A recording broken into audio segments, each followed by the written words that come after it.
ऐसी 3 स्कीम जो ना सिर्फ हमें करोड़ों का कॉर्पस बनाने में मदद करेगी, बल्कि लाखों तक का टैक्स बचाने में हमारी मदद करेगी।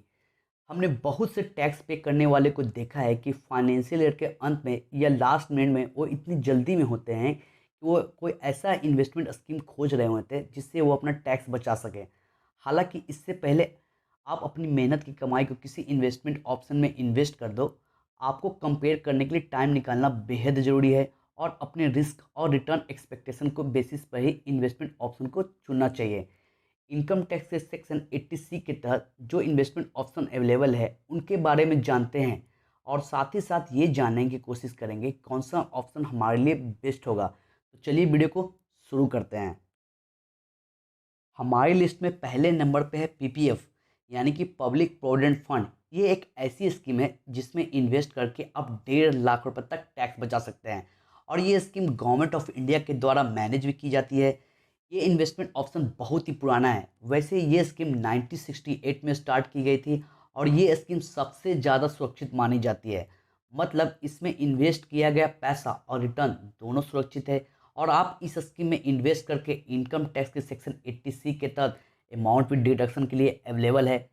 इस स्कीम के सबसे खास बात यह है कि आप इस स्कीम में इन्वेस्ट करके अपने फ्यूचर फाइनेंशियल गोल को हासिल कर सकते हैं। अगर हम इस स्कीम के बेनिफिट की बात करें तो आप पीपीएफ अकाउंट में छोटा अमाउंट इन्वेस्ट करके बड़ा रिटर्न कमा सकते हैं। पीपीएफ की मेच्योरिटी पीरियड 15 साल की होती है, लेकिन आप इसे 5 साल के लिए और आगे बढ़ा सकते हैं। मतलब आप 15 साल से पहले अपने पैसे को विड्रॉ नहीं कर सकते हैं। 15 साल तक जमा किया हुआ जो भी पैसा है उस पर मिलने वाला इंटरेस्ट प्रिंसिपल अमाउंट में ऐड हो जाता है और फिर उस पर हमें ब्याज मिलता है। आप 15 साल के बाद अपने पीपीएफ अकाउंट को 5-5 साल के लिए आगे बढ़ा सकते हैं। हालांकि अकाउंट ओपन करवाने के 5 साल के बाद जरूरत पड़ने पर आप मेच्योरिटी से पहले आप अपने खाते को बंद करवा सकते हैं। पीपीएफ अकाउंट में इस स्कीम की इंटरेस्ट रेट को गवर्नमेंट हर क्वार्टर में चेंज करते रहती है। अगर हम इस क्वार्टर की बात करें तो इस क्वार्टर के करेंट इंटरेस्ट रेट है 7.1%। अगर हमें अपने मंथली इन्वेस्टमेंट के हिसाब से अपना फ्यूचर कॉर्पस कैलकुलेट करना है तो इसे हमें एक एग्जांपल समझते हैं। मान लीजिए कि हमने हर महीने 10,000 रुपया पीपीएफ अकाउंट में 15 सालों के लिए इन्वेस्ट किया और इस स्कीम के इंटरेस्ट रेट जो कि 7.1% है, उसके हिसाब से 15 साल के बाद हमें मेच्योरिटी पे 32,54,567 रुपये मिलेंगे, जिसमें हमारा टोटल इन्वेस्टमेंट हो जाएगा 18 लाख रुपया और इंटरेस्ट के रूप में हमें 14,54,567 रुपये मिलेंगे। सेकेंड है ईएलएस स्कीम। ये एक ऐसी स्कीम है जिसमें हमें मॉडरेट रिस्क के साथ हाई रिटर्न देखने को मिल जाता है और फंड मैनेजर हमारे द्वारा इन्वेस्ट किए गए पैसे को मैनेज करते हैं। अब काफ़ी लोग इक्विटी लिंक सेविंग स्कीम को tax saving mutual fund scheme के नाम से भी जानते हैं। ईएलएस स्कीम बिल्कुल पीपीएफ की तरह होता है, क्योंकि हम इस स्कीम में इन्वेस्ट करके एक फाइनेंशियल ईयर में अप टू 1.5 लाख रुपए तक टैक्स बचा सकते हैं। इस स्कीम की लॉक इन पीरियड की बात करें तो 3 साल का है, यानी कि इस समय तक आप अपने पैसे को विड्रॉ नहीं कर सकते हैं। इस स्कीम के मिनिमम इन्वेस्टमेंट लिमिट की बात करें तो 500 रुपये है। वहीं इस स्कीम में मैक्सिमम इन्वेस्टमेंट लिमिट की बात करें तो इसमें कोई लिमिट नहीं रखी गई है। अगर लॉक इन पीरियड ख़त्म होने के बाद आप इस स्कीम से अपना पैसे को विड्रॉ करना चाहते हैं तो आपको उस अमाउंट पे टैक्स देना पड़ता है।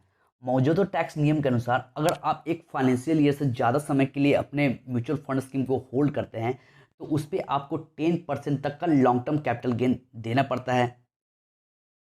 इस स्कीम में आप जो भी पैसा इन्वेस्ट करते हैं वो ज़्यादातर mutual fund company stock market में लगाती है। अब इसी वजह से इसमें फिक्स डिपॉजिट की तुलना में थोड़ा सा रिस्क ज़्यादा होता है। अगर हम इस स्कीम की ऑन एन एवरेज रिटर्न की बात करें तो 15% से लेकर 20% के बीच में होता है।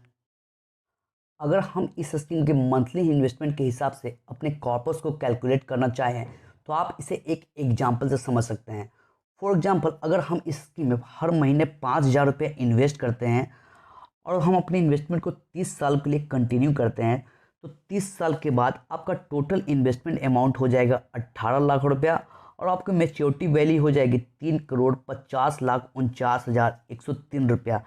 इस दौरान आपका टोटल इंटरेस्ट अर्न हो जाएगा 3,32,49,103 रुपया। अब जो नेक्स्ट स्कीम है उसका नाम है नेशनल पेंशन स्कीम। एनपीएस एक मार्केट लिंक इन्वेस्टमेंट ऑप्शन है जिसे गवर्नमेंट ऑफ इंडिया ने 2004 में स्टार्ट किया था।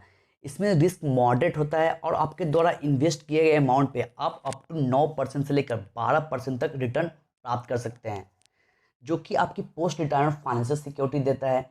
एनपीएस में इन्वेस्ट करके आप हर फाइनेंशियल ईयर में 1.5 लाख रुपए तक टैक्स बचा सकते हैं और साथ ही साथ आप section 80 CCD sub section 1B के अंदर एडिशनल 50,000 रुपये तक टैक्स बचा सकते हैं। अगर कोई गवर्नमेंट एम्प्लॉय है तो एनपीएस में 14% तक कंट्रीब्यूशन कर सकते हैं। हम इस स्कीम के रिटर्न की बात करें तो इसको हम एक एग्जांपल समझते हैं। फॉर एग्जांपल, अभी आपकी उम्र 26 साल है और आप इस स्कीम में हर महीने 5,000 रुपये इन्वेस्ट करना चाहते हैं। इस स्कीम की ऑन एन एवरेज रिटर्न की बात करें तो है 10%। तो 60 साल जब आप रिटायर करेंगे उस समय तक आप हर महीने 5,000 रुपये इन्वेस्ट करते हैं तो 60 साल तक आपका टोटल इन्वेस्टमेंट अमाउंट हो जाएगा 20,40,000 रुपया और आपकी मेच्योरिटी वैल्यू हो जाएगी 1,71,26,947 रुपया। आपको इस दौरान 1,50,86,947 रुपया इंटरेस्ट के रूप में मिलेगा। अगर हम इन तीनों स्कीम को कंपेयर करें तो आप इस चार्ट के थ्रू देख सकते हैं।